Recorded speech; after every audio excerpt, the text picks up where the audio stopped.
এই যে এই সূরার মধ্যেই আছে, এই সূরা কাহফের কথা বললাম না, সূরা কাহফের পিছনের দিকে আছে ইন্না ইয়াজুজ ওয়া মাজুজ মুফসিদুনা ফিল আরদ।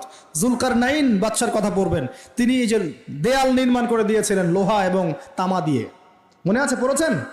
আচ্ছা, এই ইয়াজুজ আর মাজুজ যখন বের হবে পৃথিবীর পানি খেয়ে শেষ করে ফেলে দিবে একেবারে।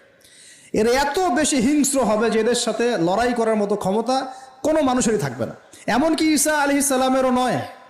ঈসা আলাইহিস সালাম তুর পাহাড়ে চলে যাবেন মুসলিমদেরকে নিয়ে, তুর পাহাড়ের ভিতরে মুসলিমরা সেখানে লুকিয়ে থাকবে, পৃথিবীর মেসাকার অবস্থা হয়ে যাবে, পৃথিবীর পানি খেয়ে শেষ করে ফেলে দিবে একদম হিংস্র প্রজাতি।